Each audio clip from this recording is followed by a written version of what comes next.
understanding the role of professionals. It's important that you understand that each professional and service has a different role to play in your case, and we're going to focus upon the professionals most likely to be involved in court, but it also applies to the other professionals mentioned, so the mediation and all of that.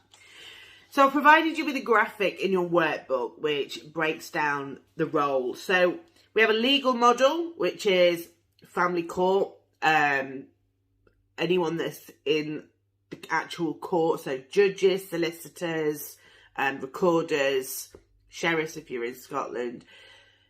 So they're very much, what are the legal rights? CAFCAS, they go between the social and the legal model, and theirs is how do the child's legal rights to have a relationship with their parent fit with the rights to be safe from harm. Social services, if they're involved, is a social model, and how is the current situation impacting the child's development and right to thrive. And the psychologist is a very medical model, so how is the mental health of one or both parents or child impacting this situation? It's important that you know that so that you can tailor your evidence. Like I said at the start, it shouldn't necessarily be like this, but that's the system that we're in at the moment. So I've also listed some influencing factors it's important that you know about as well. So the age of the children is going to make a difference. Obviously, older children are what we call Gillick competent, and that means they're able to voice their opinion. In alienation cases, that is questionable because they're influenced, they've been psychologically manipulated, and so their thoughts aren't their own. But ultimately, the age of the child does make a difference on things like the wishes and feelings and how involved they would be. Prevalence of abuse, so how much abuse you can evidence, and then the severity, so how much weight to those incidences.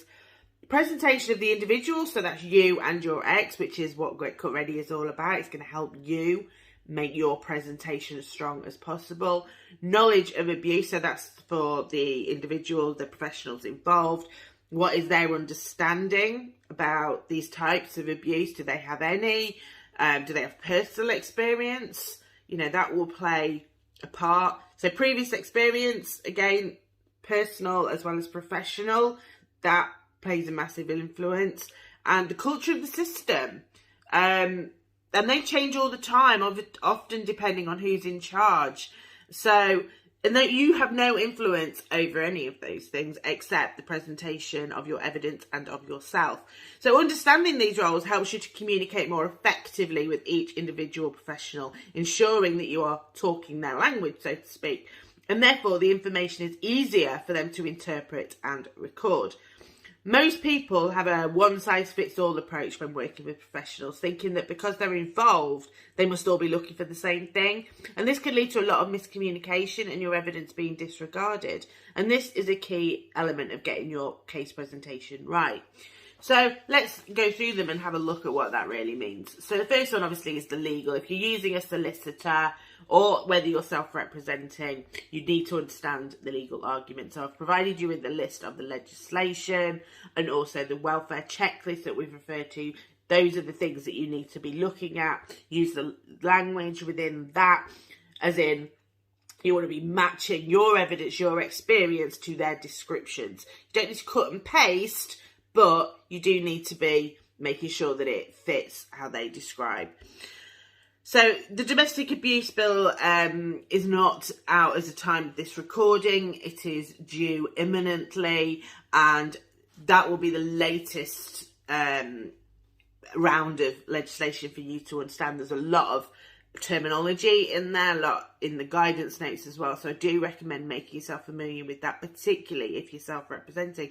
But even if not, you know, you can do a lot of the work yourself and understanding by making yourself familiar with these things. In CAFCAS meetings, your aim is to acknowledge the rights of the child whilst evidencing the risk posed by the current situation, and you need to demonstrate that this isn't a high conflict reaction to separation or divorce. That's not what's going on for your children, because children do have those sort of reactions, and obviously, you know, we know parents can getting conflict after separation. It's painful. It's the second most stressful thing you'll ever go through in your life. But we need to be evidencing that this is not that. This is a pattern of behaviours which have been going on for many years and pose a risk to the child's long-term outcomes. You need to be going through all of your evidence and making it child-focused. So when you're meeting with social services, focus upon the factors which are impacting your child, good and bad. Engage with them and try and be solution-focused. I've given you the Common Assessment Framework Triangle, so have a look through that. Make sure that your evidence meets that. When meeting with the psychologist, it's about showing patterns of behaviour and the impact upon yours and the child's mental health, well-being and day-to-day lives. You don't need to diagnose, you just explain your experience. If you've chosen a suitably qualified and experienced psychologist, they'll be able to make the relevant diagnosis and recommendations.